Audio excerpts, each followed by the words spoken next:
प्यारे छात्रों, आप लोग कुशल से होंगे और नियमित अपनी पढ़ाई कर रहे होंगे, ऐसा मेरा विश्वास है।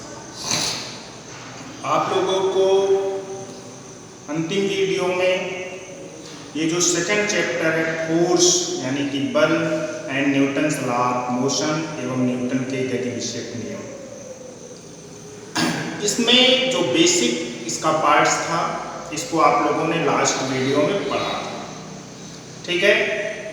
और हम अपेक्षा करते हैं कि आप लोग इसको समझे भी होंगे और कोई कठिनाई आती है, कोई समस्या आती है तो आप अपनी कठिनाइयों को हमसे शेयर करते रहिए, जिससे कि हम आपकी समस्याओं को हल करने का प्रयास करते रहें, ठीक है।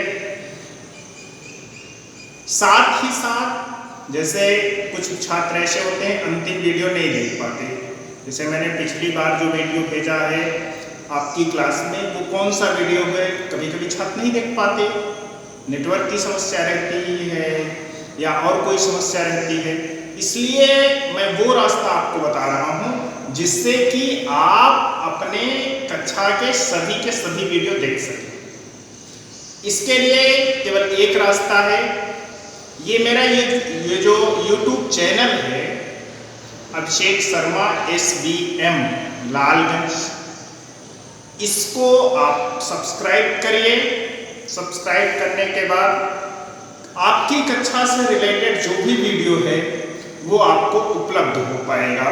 साथ ही साथ जैसे ही हम आपकी क्लास का कोई वीडियो, नया वीडियो अपलोड करेंगे, आपके पास नोटिफिकेशन पहुंच जाएगा, ठीक है। आज आप लोगों को हम बताने चल रहे हैं कि द्रव्यमान एवं वेग यानी कि मास एंड वेलोसिटी ये क्या होता है, मोमेंटम क्या होता है, इनर्शिया क्या होती है, इन सब चीज़ों के बारे में आज हमको विस्तृत चर्चा करनी है, समझना है और जानना है, ठीक है। तो इसके लिए सबसे पहला पॉइंट है कि द्रव्यमान किसे कहते हैं। आपको दो बिंदु बताए गए हैं द्रव्यमान के रिलेशन में, एक होता है मास और एक होता है वेट, द्रव्यमान एवं भार। तो द्रव्यमान एवं भार को साधारणतः छात्र एक ही चीजें समझते हैं, लेकिन नहीं, द्रव्यमान अलग है और भार अलग है, यानी कि मास और वेट में डिफरेंस होता है। मास अलग चीज है, वेट अलग चीज है।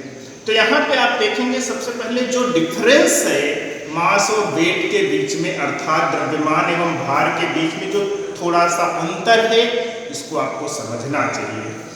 द्रव्यमान क्या होता है यानी कि मास क्या होता है, मास किसे बोलते हैं, किसी पार्टिकल में, ध्यान दीजिएगा, किसी पिंड में, किसी पार्टिकल में उपस्थित द्रव्य की मात्रा, यानी कि किसी पार्टिकल में presence the quantity of matter, यानी कि द्रव्य की जो मात्रा होती है वही उस पिंड का द्रव्यमान होता है।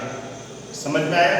द्रव्यमान क्या होता है, किसी पिंड में उपस्थित द्रव्य की मात्रा को हम क्या कहते हैं, द्रव्यमान कहते हैं, ठीक है।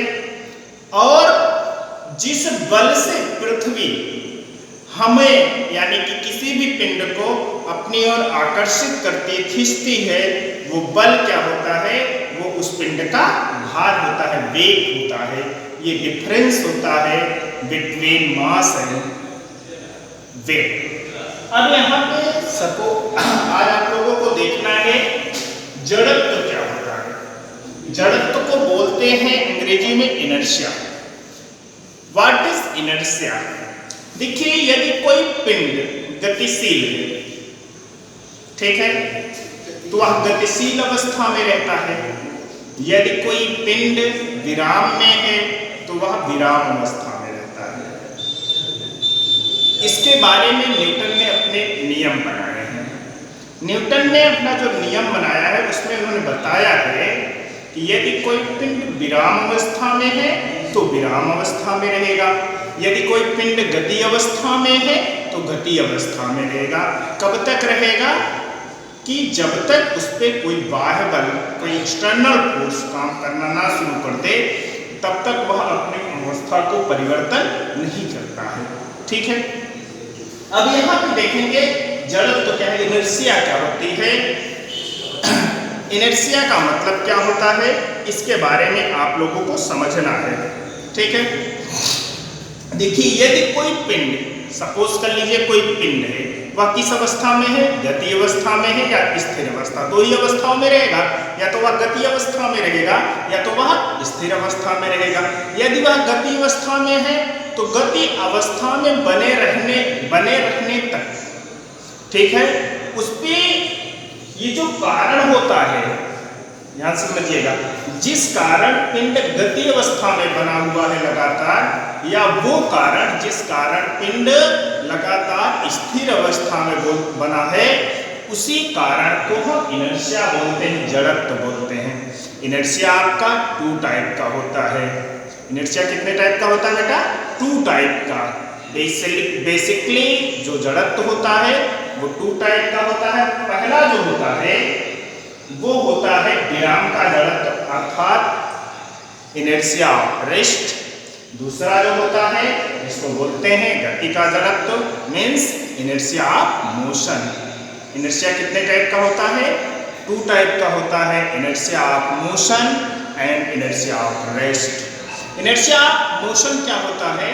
पार्टिकल जो है हमारा यदि गति अवस्था में होता है और उस समय उस पे जो जड़त्व काम करता है उसी को इनर्शिया ऑफ मोशन बोलते हैं। यानी कि गति अवस्था में जब जड़त्व कार्य कर रहा है, वो जो जड़त्व होता है जो गति के कारण होता है, इसको बोलते हैं इनर्शिया ऑफ मोशन अर्थात गति का जड़त्व।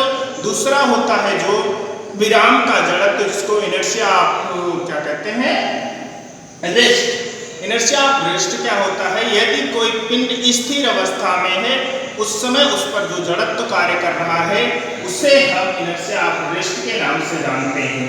ठीक है, इसी तरीके से इनर्शिया ऑफ बेसिकली 2 टाइप्स में जो डिवाइड किया गया है, inertia of rest and inertia of motion.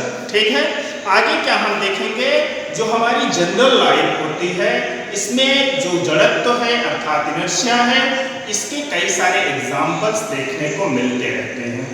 इसी एग्जाम्पल्स को देखकर हम कह सकते हैं कि जो है जड़त्व आपके 2 टाइप। पहला एग्जाम्पल मैं आप लोगों को बता रहा हूँ, जैसे आप देखिए पत्थर को हिलाते हैं, पेड़ को आप हिलाते हैं। सपोज कर लीजिए कोई छोटा सा आम का पेड़ है, अब आपको आम को तोड़ना होता है तो क्या करते हैं? आप पेड़ को हिलाते हैं, डालियों को हिलाते हैं, तो उस समय आप क्या देखते हैं? आम क्या होता है? नीचे आ जाता है, फल हमारा नीचे आ जाता है। इसका क्या कारण है?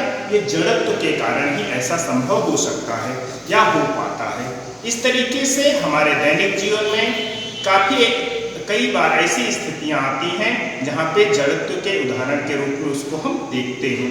ठीक है, आगे नेक्स्ट पॉइंट है, इस वीडियो का अंतिम पॉइंट है जिसको बोलेंगे आप लीनियर मोमेंटम, रेखीय संवेग। रेखीय संवेग क्या होता है इसको ध्यान से समझेंगे। देखिए द्रव्यमान एवं वेग, किसको? द्रव्यमान एवं वेग के गुणनफल को संवेग कहते हैं। क्या कहते हैं? द्रव्यमान एवं वेग के गुणनफल को संवेग कहते हैं। It means the multiplication of mass and velocity is called momentum. Here linear momentum, रेखीय संवेग का मतलब क्या है कि कोई पिंड अपनी रैखिक गति कर रहा है, इस कारण यहाँ पे जो संवेग है वो आपका रैखिक संवेग है। अब यहाँ पे इसकी यूनिट देखी जाएगी, यानी कि unit of momentum. Unit of momentum में क्या देखेंगे? बहुत सिंपल है, ये जो फार्मूला है आपका P = m/v। P क्या है आपका? लीनियर मोमेंटम है। m क्या है? मास ऑफ द पार्टिकल है। v क्या है? Velocity of the particle. Here P = m/v। इसकी यूनिट देखनी है, इसका मात्रक देखना है, इसके लिए क्या करेंगे?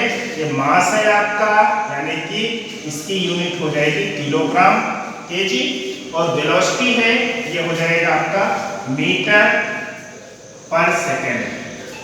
इट मीन्स आप सीधा कह सकते हैं the unit of linear momentum is equal to kilogram metre per second square.